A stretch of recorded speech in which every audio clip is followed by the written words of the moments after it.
O terceiro setor está onde o Estado não chega. É ele que estende a mão a quem mais precisa. Está no ar o programa Eu, Você e o Terceiro Setor.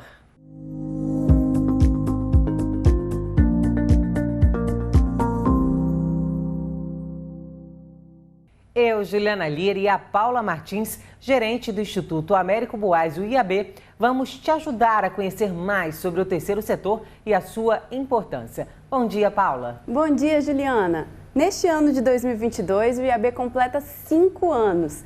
E se vivo estivesse, o fundador do Grupo Buarque, o visionário Américo Buarque, completaria 100 anos de vida. Um ano importante para nós, do Instituto, que acreditamos na força do terceiro setor. Hoje vamos falar do transtorno do espectro autista. No mundo, estima-se que 1% da população tem autismo. Por algum tempo, a falta de conhecimento, pesquisas e informações a respeito do autismo foram consideradas grandes barreiras no tratamento desse transtorno. Para conhecer mais sobre a realidade de pessoas com autismo, aqui no estúdio, a gente recebe a fundadora do Grupo de Apoio à Força Azul, a Bárbara Campos, e a psiquiatra infantil, doutora Fernanda Mapa. Bom dia, bem-vindas. Bom dia, Juliana. Bom dia, Paula. Bom dia. E pela internet, recebemos a presidente da Associação dos Amigos dos Autistas do Espírito Santo, a AMAIS, a Poliana Paraguaçu. Bom dia a todos. Bom dia, pessoal. Bom dia, Poliana, bem-vinda. E olha, gente, queria agradecer a presença de vocês aqui hoje e vamos começar aqui o nosso bate-papo, falar um pouquinho sobre esse movimento, tanto do terceiro setor quanto também do autismo. E deixa eu começar aqui com a Bárbara, vamos falar um pouquinho da Força Azul. O que é a Força Azul? Qual o trabalho do grupo? Então, Juliana, o Grupo de Apoio Força Azul surgiu logo quando eu tive o diagnóstico dos meus 2 filhos, gêmeos autistas, né? Quando a gente descobre o diagnóstico, a gente procura várias informações e logo nesse período surgiu uma série no Netflix e eu pensei, gente, como ajudar as mães que não possuem informação? E aí surgiu Força Azul para estar auxiliando esses pais com relação ao diagnóstico, tratamento, a parte jurídica, e aí surgiu Força Azul. Pois é, a descoberta também do autismo, ela não é tão simples, né? É um diagnóstico, doutora, que às vezes ele é demorado, né? Em termos de diagnóstico, a perspectiva é que esse diagnóstico ele pode e deve ser feito o quanto antes, tá? Aqui no Brasil, a gente ainda tem uma dificuldade muito grande em termos de acesso à informação, como a Paula falou, e principalmente acesso aos profissionais que podem, no caso, dar esse diagnóstico. Gente, deixa eu colocar a Poliana na conversa. Poliana, fala pra gente, explica como que funciona a AMAIS. A AMAIS é uma associação completou 20 anos aí em 2021. Também surgiu devido à insatisfação dos pais por questão de políticas públicas, porque até hoje estamos na luta. A AMAIS presta atendimento direto aos autistas e suas famílias, na parte pedagógica, clínica, serviço social, através de profissionais e voluntários. Hoje atendemos a um pouco mais de 300 famílias de forma direta e temos mais de 700 na nossa fila de espera. Ou seja, tem muita gente, você tocou no número 700 pessoas na fila de espera. Isso é um número muito alto, sem contar que a gente imagina também que deve ser bem maior, né? Porque tem muitas pessoas que nem têm acesso ou não conhecem, por exemplo, a AMAIS, né, Poliana? Tem, muitas pessoas ainda não têm acesso. Por isso que eu falo, tudo começa na informação mesmo. De soltarmos informação, de passarmos informação. O acesso ao serviço público para o diagnóstico também é uma coisa, muita morosidade. Então, realmente, as consultas demoram.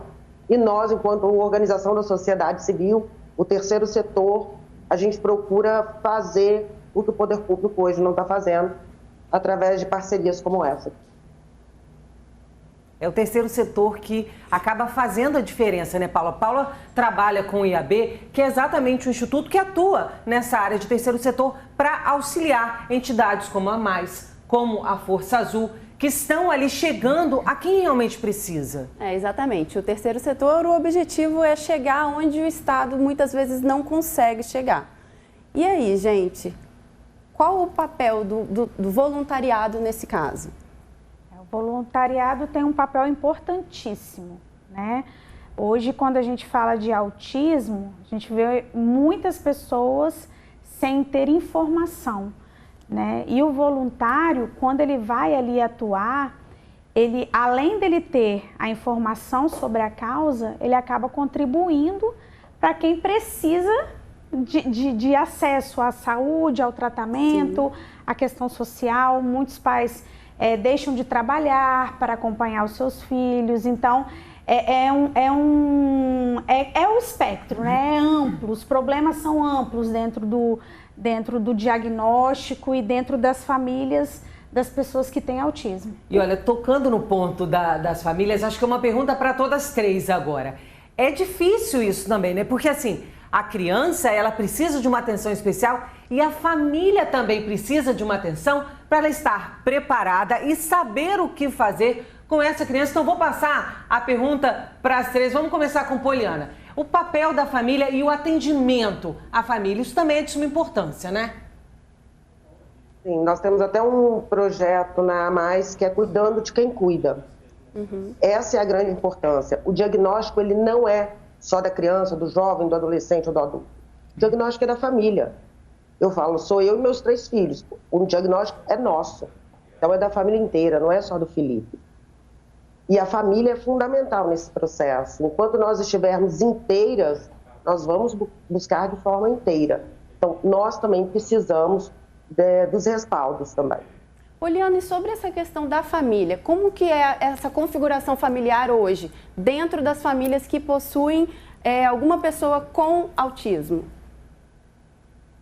Dentro da AMAIS, nós começamos a levantar dados estatísticos, já que nós não temos em outros lugares os dados. 75% das famílias da nossa instituição são de vulnerabilidade, recebem até um salário e meio. E quase 80% é mãe solo. É um dado que é alarmante, assim. Mas a gente vê isso que acontece ali dentro da instituição, como os parâmetros dos números nossos, né? Pois é, a gente vai até discutir esse assunto depois, essa questão das mães que acabam ficando sozinhas para cuidar dos seus filhos. Agora, deixa eu estender a pergunta. Bárbara, para você, como mãe, 2 filhos gêmeos, os 2 com o espectro autista, para você, o que é preciso, o que você necessita de apoio, por exemplo, da AMAIS? Você criou também um grupo porque você viu a necessidade de apoio, né, por parte da família. Então, a AMAIS, a gente faz um trabalho em conjunto, né, junto com a AMAIS. A maioria dos pais do nosso grupo são atendidos pela AMAIS e o que a gente vê hoje é muita falta de informação das famílias e da sociedade, né? Tanto é que a gente costuma usar um jargão, autismo não tem cara. Alguns pais ainda não aceitam o diagnóstico quando são orientados a procurar, né, um atendimento clínico. E a informação com direitos básicos, né? Porque o que acontece hoje, Juliana, é que quanto mais... Hoje não, acho que sempre, né, doutora? Quanto mais a criança ela é estimulada, ela recebe aquele atendimento, né, o atendimento precoce, melhor é a condição de vida dela. E o que nós, como instituição e como a AMAIS também, nós queremos que esses pais busquem esse tratamento e busquem também auxiliar os filhos, porque eu costumo dizer que 90% da responsabilidade dos pais, do desenvolvimento das crianças, é relacionado aos pais. Mas está falando enquanto Força Azul. Eu quero saber a mãe Bárbara. Ai, meu Deus. Qual o sentimento da mãe? Porque esse é um sentimento que eu tenho certeza que tem muitos pais, muitas mães que estão em casa assistindo a gente agora e estão falando, olha, eu passo por isso. Eu também tenho um filho aqui com uma necessidade especial, seja o autismo ou alguma outra necessidade. Qual o sentimento da mãe, da Bárbara, que tem 2 crianças que precisam sim de uma atenção especial e você tem que estar ali? Então, eu costumo dizer que antes do autismo eles são crianças, né? Então a gente costuma tratar com a normalidade, a maior normalidade possível. Mas hoje, por exemplo, a gente enfrenta algumas dificuldades pelo fato de não ser uma deficiência visível, né? Vou dar um exemplo de ontem. Eu fui ao shopping, um dos meus filhos estavam muito agitados, o Davi, e eu fui para a fila prioritária. E aí um senhor virou e falou assim, vamos para a fila prioritária também. Aí eu olhei e sempre falo no caixa, olha, eu tô aqui porque os dois são autistas. Então, às vezes, falta um pouco mais de informação da sociedade, até para nos julgar menos. Às vezes você está com uma criança no supermercado, e é uma das coisas que a gente passa, e a criança se desregula e começa a fazer pirraça. E aí todo mundo olha para você, nossa, que menino mal educado, que mãe que não faz nada. Então, assim, quanto mais informação a gente passa para a sociedade, né, e essa é a importância do terceiro setor, mais alivia a carga para a gente. Porque aí as pessoas começam a pensar assim, epa, ele está fazendo isso porque talvez seja uma criança que esteja dentro do transtorno. Doutora Fernanda, pegando essa fala da Bárbara, você acha que a falta de informação interfere, atrapalha, retarda o diagnóstico?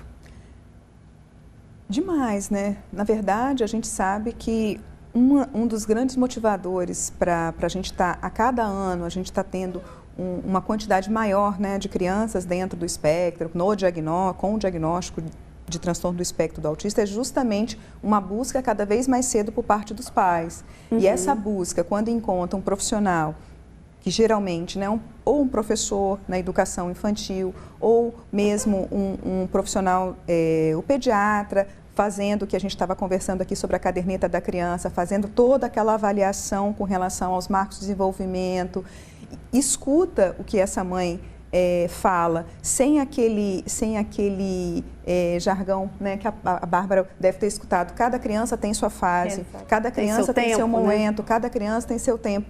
Isso realmente, cada criança tem seu tempo dentro de uma faixa de normalidade. Então, é fato, precisamos dessa faixa e precisamos entender que cada criança tem seu tempo, mas ela precisa ser respeitada também a faixa de normalidade. E não é um parâmetro apenas, né? Você vai avaliando alguns outros parâmetros, tanto do aspecto de linguagem quanto socioemocional. Como a Bárbara está falando, a criança se desregula, ou a criança numa faixa etária que não é tão esperado um comportamento, por exemplo, com 7 anos, a gente não espera tantos episódios de birra tão pronunciado, a gente espera por volta dos 2, 3 anos. Exatamente. Então, essa questão, por exemplo, da fila prioritária é para contemplar essas situações, mas a família não, mas assim, a sociedade, sabendo que há essa possibilidade, que tem crianças que têm um limiar menor à frustração, que estão dentro do espectro, talvez elas consigam entender, né, munidos de informação, que aquela mãe não está ganhando algum benefício de furar uma fila. Querendo se dar bem aí, né? Eu vou estar aqui na fila. É a espertalhona, né? Tá se dando bem, eu me dei bem, né? Tem gêmeos com autismo. Uau! Tem duas crianças ali meio bagunceiras, eu vou furar a fila. Vou furar a fila, não é bem isso, né? Exatamente. Então, é muito isso, porque a gente ouve muito também relatos de pais, principalmente mães, tá? Considerando a fala da Poliana, do dado da AMAIS, de que eles têm 80% de mães solo, a gente tem um dado estatístico aí, científico de fato, que 70% de famílias, né, em que existe uma criança com deficiência, e aí pode ser física ou mental, enfim, há essa separação conjugal. E geralmente, realmente, quem assume acaba sendo a figura materna, né? A senhora acha que essa dificuldade de manter a família integrada atrapalha no tratamento também? Dificulta. No acesso às terapias? Dificulta, porque você tem uma só pessoa, se não tiver uma rede de apoio suficiente, vai ter uma única pessoa, né, para trabalhar, para levar para as terapias. E como que faz? Porque geralmente são terapias que acontecem, né, Poliana, em vários locais separados, porque você precisa do terceiro setor, você precisa do serviço público, em sua maioria, então você leva para fazer tem a escola, então você tem que levar para a escola, tem que levar, buscar, tirar às vezes da escola, levar para uma terapia, levar para a mais, onde encontra, e os horários podem não bater, e como que vai ser? Então isso tudo uma figura só. quando você tem um casal, né, 2 pessoas ali assumindo a situação, fica muito mais simples, né? Fica uma sobrecarga, fica mais fácil, com certeza. E vamos conversar aqui com a Poliana. Tem muitas histórias aí, é uma carga, claro, né? Mas é um filho também e é muito amor. Vamos falar um pouquinho sobre esse amor, porque crianças, a gente sempre escuta, criança com qualquer necessidade especial, ela tem um amor tão grande. Isso é engraçado, que eu falo que isso é natural, assim. É uma coisa muito natural deles, isso. O autista, ele não é muito do contato, muitos, né, assim, em sua maioria. Mas eu falo que depois da conquista, flui. Não existe isso, assim, vou falar quanto mãe, 16 anos atrás de terapia, né, movimentando e fazendo. Não existe maior e melhor intervenção do que o amor. Essa, sem sombra de dúvida, eu falo que essa é a melhor e é a mais certa. As outras vão vindo como consequência disso tudo. Mas a primeira é acreditar que pode. Eu falo que o passarinho que debruça está pronto para voar. Então é isso, é acreditar que pode naquilo ali. Sempre há um potencial. Não temos muitas garantias, mas é nos agarrarmos às possibilidades que nós temos. Poliana, então essa sua fala me faz pensar. Então o autista, a pessoa com autismo, ela tem sentimento, ela é empática, ela é capaz de sentir amor. Isso de não sentir é mito, né? É mito. Eu tiro pelo meu, assim. E um mito cruel, né? Hoje com todas... Um mito cruel. Eu hoje converso com todas as minhas amigas, manda mensagem, a primeira parabenizar, me avisa depois, quando é aniversário de alguém. Fala que sente saudade, chora, enfim, demonstra muito todo o sentimento dele. Pois é, e eu conheço outros Poliana também, da mesma forma. Poliana tocou num ponto, a questão do contato, né? As pessoas com autismo, às vezes, elas não te olham no olho, acho que a doutora Fernanda pode explicar melhor. Eles têm uma relação diferente. Claro que o autismo, gente, ele tem graus, tá certo dizer que são graus? São níveis diferentes de autismo, porque até a Bárbara estava falando que os filhos dela têm autismo, mas são níveis mais baixos, né? O grau mais leve. Aí vocês que têm o termo melhor para explicar para a gente como é que funciona essa questão do autismo. Então, em termos profissionais, em termos clínicos mesmo, eu particularmente não gosto muito de usar termo leve, moderado, grave, severo. É claro que isso auxilia bastante, principalmente para a gente poder entender o que vai acontecer em termos de desenvolvimento profissional, muitas vezes em termos escolares, né? Porque muito desse termo leve, moderado, severo, está relacionado ao padrão cognitivo, se há ou não há um déficit cognitivo. Só que o fato de ter ou não ter um déficit cognitivo também não é um definidor de uma vida inteira. Você pode ter crianças com padrão cognitivo preservado, por exemplo, mas que se não tiver o estímulo adequado, se não for estimulado de forma adequada, ele lá na frente, por conta dessas questões sociais, por conta das dificuldades emocionais, por conta de todas as interesse restrito, um padrão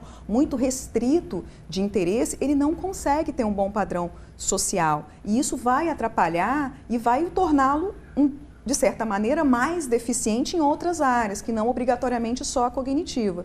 Enquanto que uma pessoa com déficit cognitivo, um pouco mais pronunciado, também, quando bem estimulado, ele consegue ter a gente usa muito o termo de funcional, né? Ele consegue ser mais funcional, consegue estar mais adequado ao meio social em que ele está inserido. Tanto social, mais autonomia, né, doutora? Quanto educacional, consegue ter mais autonomia, que é o que a gente, enquanto pai e mãe, é o que a gente quer, né? Independente se tem um desenvolvimento típico ou atípico, né?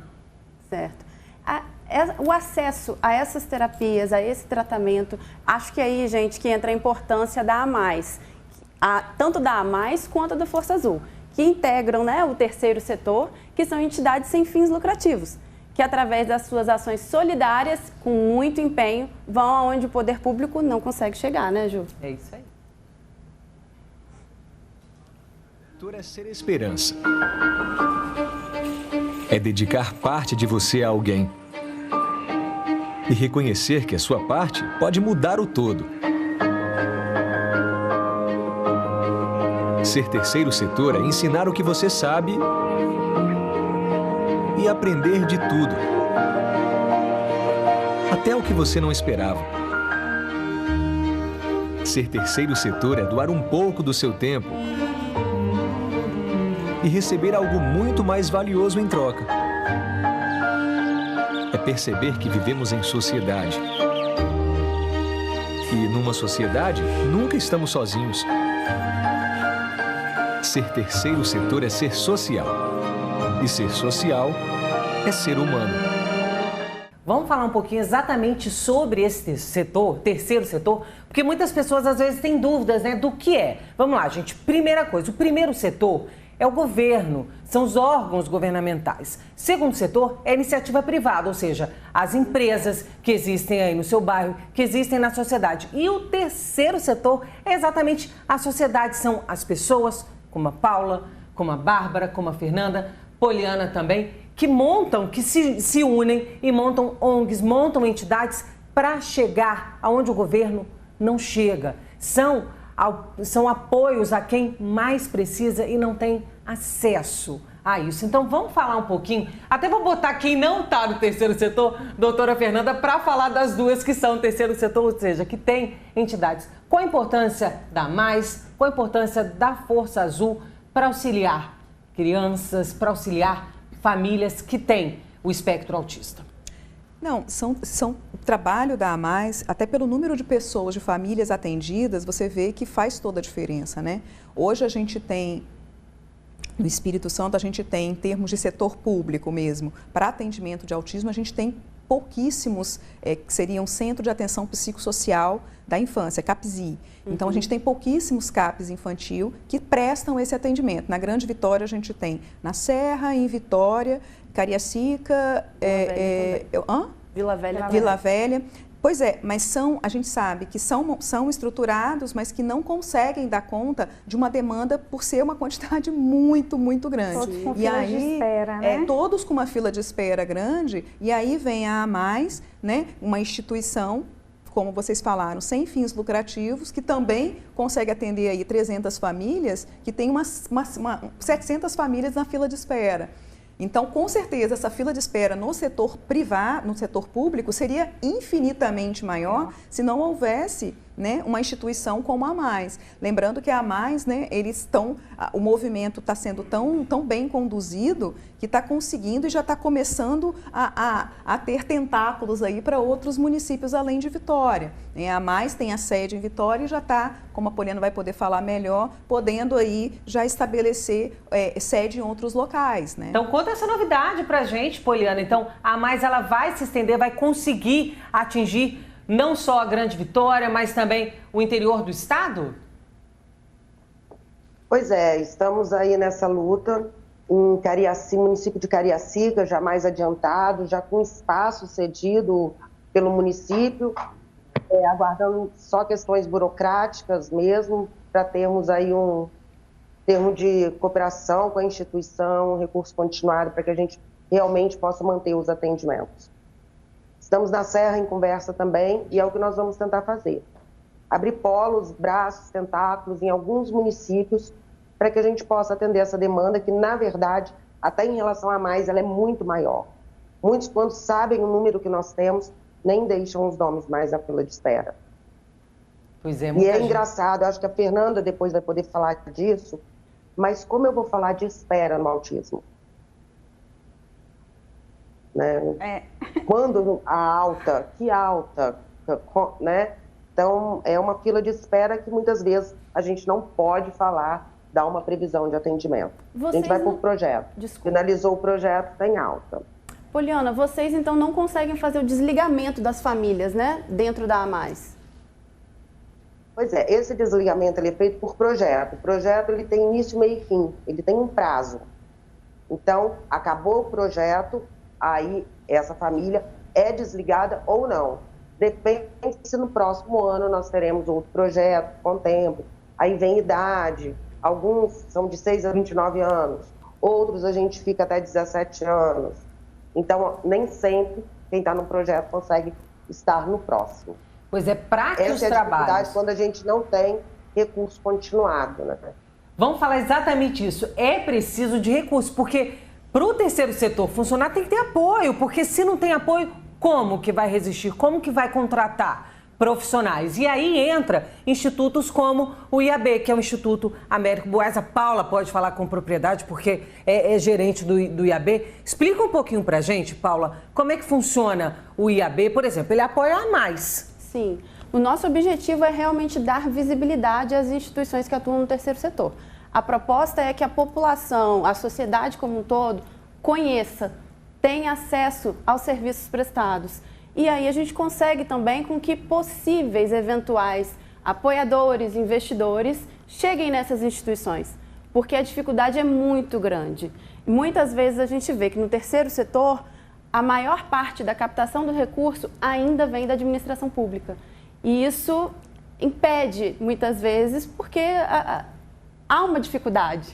Quando entra setor público, tem uma burocracia, porque também eles são obrigados a seguir protocolos, tem normas, né, para se dar um apoio. Então, assim, o IAB ele consegue reunir, por exemplo, trazer o setor público para ajudar, trazer a iniciativa privada, ou seja, as empresas, os empresários, né, pessoas que tenham alguma condição de apoiar as entidades e também a sociedade civil, que pode também ser atraída para contribuir. Com certeza. Por isso nós temos o portal do voluntariado.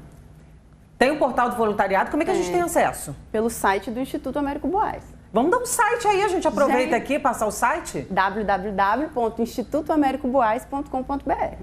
Vamos continuar aqui a nossa conversa, né? Falar um pouquinho, a gente até parou falando sobre essa questão do atendimento. A importância de uma continuidade, né, Bárbara? A gente falava agora no intervalo exatamente sobre isso, porque a Poliana estava contando que existem projetos, mas aí concluiu o projeto, a família pode ou não continuar.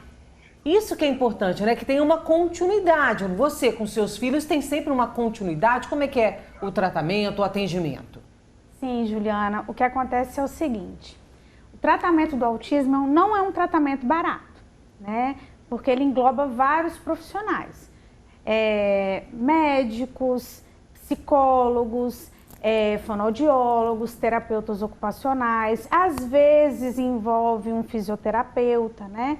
Por causa de alguma disfunção motora. E nesse caso, a gente precisa dar continuidade nesses tratamentos, porque quanto mais a criança recebe o estímulo, mais ela desenvolve, como a doutora Fernanda falou, né? E aí o nosso calcanhar de Aquiles é esse, dar continuidade e proporcionar para essa família esse tratamento adequado, com médicos, né? Porque são médicos especialistas, são neuropediatras, psiquiatras infantis. E essa é a maior dificuldade, porque para que haja evolução no quadro clínico, né, e até mesmo no quadro social da criança, é preciso que dê continuidade no tratamento para a evolução.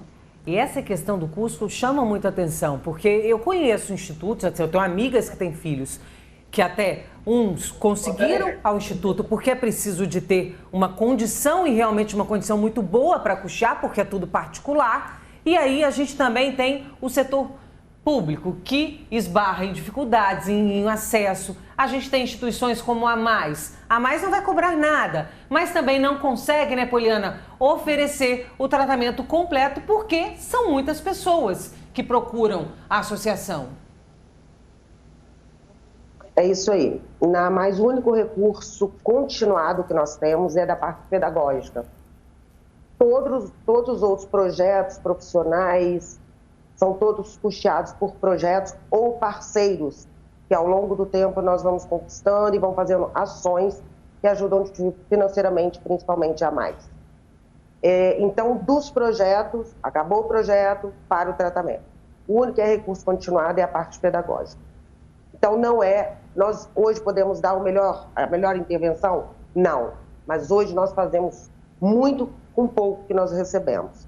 Nós sempre procuramos, além do pedagógico, alguma outra oficina, algum outro atendimento. E o que nós não conseguimos, nós não deixamos de prestar atendimento às famílias. Doutora Fernanda, como mensurar a dificuldade e a perda para o tratamento quando acontece esse desligamento? Pois é, a gente entende que intervenção é algo que requer, que o estímulo, na verdade, ele precisa ter qualidade, quantidade e ser feito de forma correta. Não tem como você, por exemplo, só em casa fazer o estímulo adequado para o seu filho, porque você não tem muitas vezes um horário definido, você precisa de uma rotina, você precisa que ele seja de fato continuado, intensivo, principalmente quando a gente fala de crianças menores, então você tem que ter um estímulo adequado. Adequado em quê? Em tempo de duração, certo, em frequência e regularidade. Então quando você não mantém, quando você não tem essa qualidade, você acaba, de fato, tendo muitas perdas, né? Há uma regressão, às vezes? Exatamente. A gente trabalha muito na perspectiva de alcançar ou marcos de desenvolvimento ou habilidades, né? Você precisa de alguns repertórios, algumas habilidades básicas para que a gente consiga fazer outras coisas. Por exemplo, você não vai conseguir, né? Um bebezinho que está começando a engatinhar, por exemplo, já vai levantar e já vai conseguir andar e correr. Você precisa que ele engatinhe, depois ele vai, né?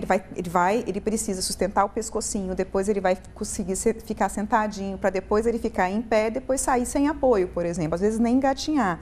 Mas você tem todo um encadeamento de situações que vão fazer com que a criança consiga fazer tal ação depois. E assim é o tempo inteiro. Então, se você começa e você não tem um estímulo adequado para você continuar, o que acontece muitas vezes é a regressão. Realmente a criança perde, muitas vezes, a habilidade comunicativa, a habilidade social. Então, é isso que a gente não gostaria que acontecesse. Mas isso, infelizmente, é uma realidade tanto no setor público, quanto até, inclusive, no setor privado também, né? Pois é, porque eu fico imaginando assim, eu sei porque eu já vi de perto a dor de uma mãe de ter, por exemplo, como eu citei aqui, amigas que têm filhos no espectro autista, de não ter condição de bancar um tratamento e buscar no público e não conseguir. Eu, como mãe, assim, meu coração aperta só de eu falar, só de pensar, meu filho precisa e eu não posso dar, e eu não consigo, e o serviço público também não me atende. Dá um desespero. Bárbara, enquanto mãe, deve sentir Poliana também, mães que vivem essa situação. E, né, a realidade não é bonita. Às vezes eu costumo, quando a gente está em conversas, eu e Poliana, às vezes eu tenho vergonha dos meus filhos terem um tratamento adequado. Por exemplo, hoje eles estão num período de férias, mas nesse momento eles estão lá fazendo fono, né? Então, a gente não costuma parar nas férias, a gente para só nesse período de Natal e Ano Novo e continua o tratamento. O plano de saúde, ele dá conta de tudo, de todos os atendimentos? Porque tem gente que tem plano de saúde, né? Então, alguns atendimentos conseguem, mas são todos? Não, hoje não. Também é algo alarmante na situação das pessoas que estão dentro do transtorno, né? Das crianças. Hoje também tem fila de espera nos planos de saúde.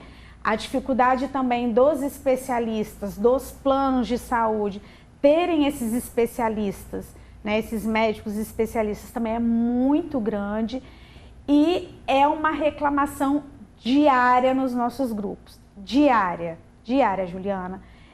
Todo dia tem alguma questão relacionada ao plano de saúde.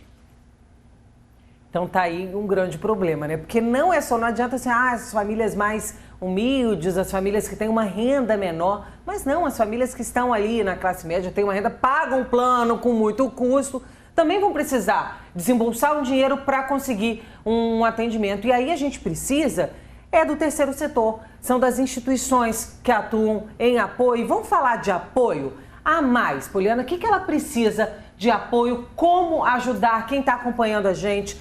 Pode participar? A Mais precisa de recursos, a Mais precisa de parceiros, mas precisa de um corpo de profissionais que possa também estar ali dentro com os nossos atendidos. Tanto crianças, jovens, os adultos, a gente fala muito das crianças. Os adultos hoje vivem uma invisibilidade. A maioria dos projetos só contempla até 17 anos e 11 meses. É como se fizesse 18 e simplesmente não tivesse mais o laudo, né? Não tivesse mais o diagnóstico de autismo. É um caso que agora, por exemplo, eu enfrento com meu filho. É como se fizesse 18 anos, todos os incentivos fiscais, pela lei da infância e adolescência, já não permitem mais. E cada vez mais nós vamos ter adultos dentro do diagnóstico. Pois é, vamos aproveitar e falar um pouquinho dessa questão da idade, né? Porque realmente a gente acaba falando das crianças com autismo, mas não são só crianças, né? As crianças crescem. Não, além das crianças crescerem, a gente tem aqueles pais, né, Bárbara, Poliana, aqueles pais que, quando recebem o diagnóstico do filho, notam que, na verdade, ou até mesmo, muitas vezes, até têm dificuldade na aceitação do diagnóstico do filho, porque eles também tinham características do filho. Mas eu também atrasei para falar, mas eu também nunca fui de me comunicar muito bem em termos sociais, eu sempre fui mais recluso, e aí a gente olha e fala, mas né, uma coisa não exclui a outra. Será que você também não estaria dentro do espectro? E aí quando a gente vai conversando e afinando mais, você vai ver que realmente, né, dentro daquela família, pai, o avô, o tio, a mãe, enfim, a gente fala um pouco menos também, né, dessa questão de gênero feminino por conta de ser mais prevalente em meninos, mas na relação aí de 1 para 4, né, geralmente. E tem algum ponto científico que explica isso, doutora? Então, a questão é poligênica, né? A gente sabe que é multifatorial, é poligênico e realmente tem uma relação genética, mas talvez uma das explicações também é da nossa dificuldade, nós profissionais, a nossa dificuldade enquanto profissional de identificar em meninas as características do autismo, porque nosso cérebro, o cérebro feminino, ele é um cérebro mais social. E a gente tem... É um cérebro mais evoluído, não é mesmo? Muito mais evoluído. É um cérebro social, mais social, e a menina, em termos de sociedade, a gente consegue, né? A gente consegue, é mais fácil a aceitação daquele padrão de comportamento mais caladinho, mais recatado, mais tímida, né? E aquilo vai sendo aceito e vai sendo aceito e vai sendo aceito, e a menina muitas vezes a maioria das vezes ela tem menos atraso na aquisição da linguagem, da fala. E menino não, menino atrasa mais. A gente vê isso, eu sou mãe de menino e eu passei por isso, então a gente vê que é diferente esses marcos. E uma das coisas que mais chama a atenção, que leva os pais de forma precoce a buscar um tratamento, é justamente o atraso na fala, né? Que a gente nota mais em menino. Então, a gente tem essas situações que também faz com que a gente diagnostique menos e que esse gap, esse 1 para 4, fique cada vez maior. Mas a gente está tentando trazer isso para cá. A gente estava falando um pouco de adulto, a gente acabou fugindo para a menina, mas voltando para o adulto, tem o diagnóstico que a gente chama de diagnóstico tardio, que é quando você chega lá na fase adulta e você se nota diferente, se nota em termos sociais, principalmente, um pouco mais... com deficiências mesmo em relações sociais, né? E geralmente é quando vai avaliar o filho. Lá em casa foi assim. A sua cara. A gente acredita que o meu esposo esteja dentro do espectro. De alguma... Totalmente isolado socialmente, mas conversa e interage. Tem o trabalho. Trabalha, teve filhos, casou, vida normal, mas é muito correto, ou é 8 ou é 80, não tem um meio termo, e aí a gente discute uma certa isso. inflexibilidade. Exatamente, né? A gente discute isso com o neurologista e eu já laudei ele. Você já deu este diagnóstico, já está tudo certo. Já está definido, não é, Bárbara? Lá em casa são 3. E às vezes eu acho que eu também tô. Essas características são para identificar o autismo? Quais seriam, doutora? As principais características para os pais ficarem atentos, para a sociedade como um todo, para nós, né? O que mais chama a atenção, o que mais leva os pais a buscarem um atendimento, geralmente é a questão da fala, o atraso na fala. A gente fala atraso na fala, mas muitas vezes as crianças elas falam num tempo normal, mas elas falam de forma deficitária. São 2 conceitos um pouco distintos, né? Você pode ter o atraso, que realmente ela não conseguiu adquirir a fala, ou pode ter uma fala normal, mas ela pode ter uma deficiência, uma dificuldade no processo de comunicação, no estabelecimento de diálogos, como a gente estava conversando antes. Os filhos da Bárbara, por exemplo, eles gostam muito, já passaram, por exemplo, de gosto de planetas, países e tudo mais. Dependendo da faixa etária que eles estiverem, esse hiperfoco, né, não vai ser compartilhado com o coleguinha da escola, por exemplo. O que seria esse hiperfoco? Hiperfoco é ficar com interesse muito restrito em um assunto somente, né? Ele pode variar. Tipo, sabe tudo de futebol, sabe tudo dos jogadores do ano tal, coisa que a gente não sabe tudo dos planetas, né? Aquelas coisas assim, né? Isso, sabe muito de alguma coisa, mas é muito mesmo. E muitas vezes a forma que ele vai falar desse assunto é uma forma quase que um monólogo, ele não deixa que ninguém entre na conversa. Só ele estabelece um diálogo, né? São monólogos, a criança pega e fala tudo. E se você tenta trazer um outro assunto, ele sai daquele assunto, ele volta para aquele. E aí ele volta e fica. E a questão do contato visual também? Eu sempre ouvi isso, que a criança que está dentro do espectro autista, ela não te olha no olho. Ela pode olhar. O tempo inteiro, ela está sempre desviando o olhar, Ela né? pode olhar, por exemplo, eu posso estar olhando, eu posso estar parecendo que estou olhando para você e, na verdade, eu estou olhando através de você. Ou então, eu estou olhando, eu mantenho a minha cabeça, por exemplo, sem desviar, mas eu olho para baixo, eu não sustento por muito tempo o olhar, um ponto fixo. E as pessoas, mas por que tem que ficar... Mas eu também não fico olhando. Ok, a gente não fica o tempo inteiro olhando. É diferente, né? Mas você percebe que não tem essa interação de eu estar falando com você e estar olhando no seu olho. Isso, e a gente não precisa olhar obrigatoriamente. Às vezes estou falando com você, mas eu estou olhando aqui para baixo. Ou eu estou olhando para o ponto do seu cordão. Focado em outra coisa. Exatamente. E, na verdade, por que a gente fala tanto dessa questão da necessidade desse contato, né? No que a gente estabelece, no que a gente mantém, eu consigo perceber que a Poliana está desatenta, que eu consigo perceber, né, quem está mais nervoso, quem está menos nervoso, quem está mais confortável naquela situação ou não. Sim. Se alguém chega, a gente está falando de algum tema específico, né, de alguma pessoa específica, e a pessoa chega, acaba com o assunto, que o assunto chegou, eu simplesmente, né, dou uma piscadinha, acabou. Eu não preciso falar, não preciso usar da comunicação verbal, eu posso usar dessa comunicação não verbal. Então, são essas pistas, esses jogos sociais que ficam deficitários, entendeu? E todos em associação, né? Uma coisa vai puxando a outra, é comunicação, interesse, comportamento, que vai encaminhando junto. Isso a gente vai percebendo ali, no dia a dia de casa. E vamos puxar um pouquinho para dentro dos lares? Vamos falar um pouco sobre como tudo começa. Descobriu? Tem dúvida? Sabe o que acontece? Muitas vezes a gente até já discutiu aqui, Poliana falou pra gente, 80% das famílias que têm uma criança com autismo acabam se tornando de uma pessoa só. A mãe, ela fica sozinha. Vamos conferir uma reportagem.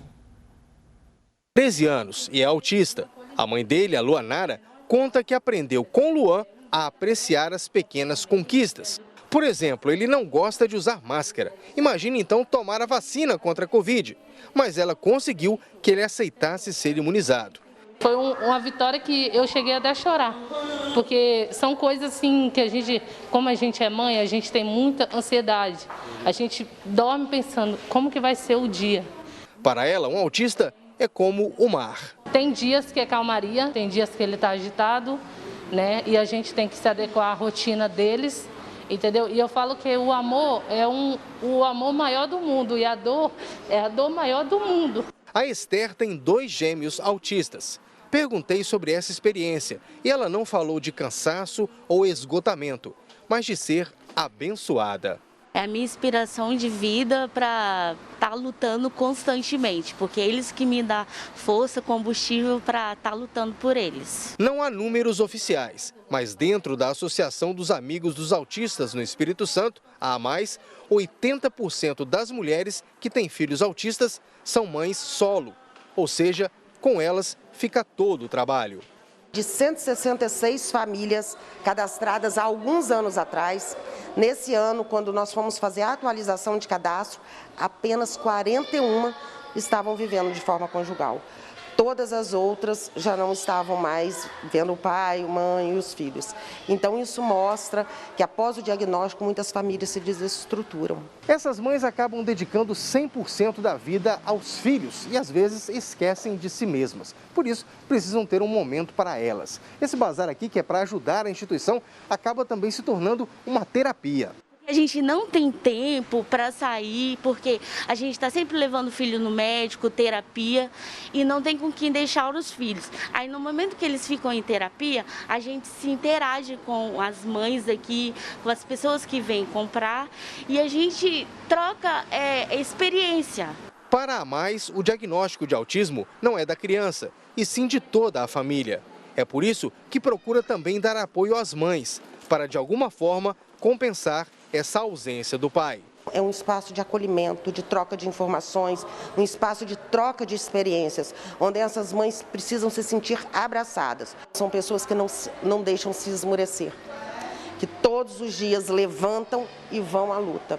E vamos à luta juntas, porque as embarcações podem ser diferentes, mas o nosso mar é o mesmo. É o mar da luta da inclusão, da dignidade, da visibilidade, é da vez e voz aos nossos filhos. É a força do amor, né? 80% das famílias atendidas na Mais são formadas por mães solos, né, Poliana? Vamos falar um pouquinho mais sobre isso. A gente até tinha comentado mais cedo, separei essa reportagem especial justamente para a gente falar sobre essa realidade, né? Ou seja, depois que se tem o diagnóstico, começa todo o atendimento, as mães acabam ficando sozinhas, os pais deixam lá. Tá travada aqui a Poliana. Conexão de internet é assim mesmo, tá, gente? Vamos restabelecer aqui o contato. Vamos falar então um pouquinho com Bárbara, que não passou por isso, né, Bárbara? Não, eu tô nos 20% ainda, né? Porque realmente abala muito o relacionamento. E os homens, eles têm muita dificuldade de lidar com um filho com deficiência. Então, a maioria acaba não aguentando a carga que uma mulher aguenta, né? E acaba abandonando o filho, a mulher e esquecem. Muitos somem e não voltam nunca mais. E a maioria, além de virar mãe solo, ela ainda tem que ser a provedora da casa. E é essa a nossa maior dificuldade para que essa criança tenha o tratamento adequado. Pois é, vamos agora restabelecer um contato com a Poliana. Exatamente essa questão, né? A mãe, depois que começa, os pais vão embora e muitas vezes nem financeiramente eles apoiam as mulheres e o filho também, né? Com a necessidade. Sim, essa desestrutura familiar, eu falo que eu entro na categoria de mãe solo. Mas, inicialmente, isso já é uma desestrutura. Até você, e o autismo, ele é muito dinâmico. Eu falo que o autismo, ele é muito dinâmico. Até você pegar, novamente, se reestruturar, se reencontrar, porque primeiro é isso, né? É cuidar de quem cuida, para que você realmente faça alguma coisa pelo seu filho. Então, isso às vezes leva tempo, às vezes atrapalha na intervenção, às vezes tem uma ruptura, fora a dificuldade que se causa para essa mãe quando o homem vira as costas e não tem o apoio de uma rede familiar. Poliana, sobre o cuidar de quem cuida, fala um pouquinho para a gente desse projeto que a Mais tem, por favor. Esse projeto Cuidar de Quem Cuida, ele funciona na Mais, é uma professora cedida pelo município, que está 2 manhãs na Mais, e ela trabalha com essas mães, fazendo atividades. Mas nós temos outros projetos, como também tem uma voluntária, um projeto com as famílias, com a mãe, chamado Mães de Luz, que é um projeto muito bacana. Também tendo um projeto com autista de adolescência, seus 14 anos, assim, para cima, também é um outro projeto. Mas o projeto Cuidar de Quem Cuida tem sido mais com as mães. Tá aí trabalhos que são importantes, que fazem a diferença de um todo, né? Vamos aproveitar agora e fazer...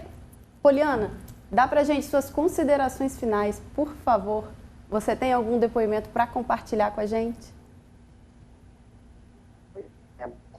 O Instituto Américo Buais, promovendo a Feira da Solidariedade em 2018, com artesanato de mães, nós começamos muito timidamente, umas 3, 4 voluntárias. E de lá para cá isso foi crescendo, falo que uma vez a mais, sempre a mais, estamos aí nesses anos juntos. E nessa nossa última feira que nós tivemos, nós já conseguimos colocar uma gama enorme. Hoje nós temos um grupo formado por mães, ganhamos doações de parceiros que viram máquinas de costura dentro da instituição para fortalecer esse grupo, que surgiu através do Instituto Américo Buarque de uma demanda em que fomos convidados. E hoje tem o grupo Artes a Mais. Que bacana. É a força do voluntariado, né, Poliana? É a força do voluntariado. É o amor em movimento. Exatamente. Amor, né? Amor, assim, para mim é a chave de tudo aqui, a gente resume, né? Bárbara, também vou abrir aqui um espaço para você fazer as suas considerações. Então, gostaria de agradecer a oportunidade de estar aqui, agradecer também ao Instituto, ao Folha, pela oportunidade que nós estamos tendo pela live, que nós realizamos eu, Poliana e os convidados, nós já fizemos com a doutora Fernanda, e agradecer porque nós estamos divulgando a nossa causa através dessas lives e mostrando para a sociedade o que é o transtorno do espectro do autismo. Muito obrigada mesmo. Quando é que voltam essas lives, Bárbara? Semana que vem. Que bom. Quinta-feira estaremos aí. E olha, a gente que agradece, nós, de toda a Rede Vitória, o Instituto Américo Buarque, vou falar em seu nome, tá, Paulo? Em nome do IAB. A gente tem o maior prazer de participar de projetos assim e de divulgar, porque informação é uma arma, ela é poderosa e é com informação que a gente consegue mudar realidades, né, doutora Fernanda? Então vou abrir também uma oportunidade para você dar a sua mensagem, você que atua exatamente com crianças com necessidades especiais, crianças, adolescentes, vamos botar os adultos também aqui, que também têm necessidades especiais. Informação é importante, o amor é importante. Com certeza. E tanto Bárbara quanto Poliana, nesses anos aí de caminhada, né? A gente, além de caminhar junto em busca de novas informações, em busca da disseminação de informações e informações de qualidade, a gente encontra realmente no Instituto Américo Buarque, a gente encontra a forma necessária para que essa informação chegue a uma quantidade muito maior de pessoas. E isso realmente é muito gratificante e vocês podem ter certeza que nos emociona bastante, porque é só com informação e só com essa disseminação que a gente consegue romper um pouco ou diminuir o estigma, romper preconceitos e tornar uma sociedade de fato mais inclusiva, que é o nosso objetivo, né? É isso, gente. Falhou.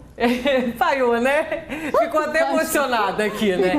Fiquei, porque é muito bom isso, é muito importante, essa fala de todo mundo, essa gratidão. O tanto que o terceiro setor precisa dessa visibilidade e o tanto que a gente consegue fazer. Isso é essencial. Pois é quebrar barreiras, vencer preconceitos e saber que juntos nós podemos chegar lá. O terceiro setor é exatamente isso, é estender a mão a quem precisa. E você aí de casa pode também participar, você pode contribuir com o terceiro setor, porque somos nós, eu, você, todos nós podemos fazer parte. Meninas, obrigada pela presença de vocês aqui. Poliana, um beijo para você, muito obrigada pelo carinho de sempre aqui com a gente. Tá? Parabéns pelo trabalho da Mais, parabéns, Bárbara, pelo Força Azul. Muito legal a gente conhecer projetos assim. Doutora Fernanda, obrigada, viu? Já entrevistei tantas vezes, é sempre muito bom, é sempre um aprendizado estar com você, viu? Um ótimo dia para vocês. Paula, amei nossa parceria aqui, mas semana que vem a gente volta. Com certeza, próximo domingo estaremos aqui. É isso aí. Um ótimo dia para vocês, obrigada pela companhia. Domingo que vem, eu, você e o terceiro setor tá de volta. Beijo para todo mundo. Tchau, gente.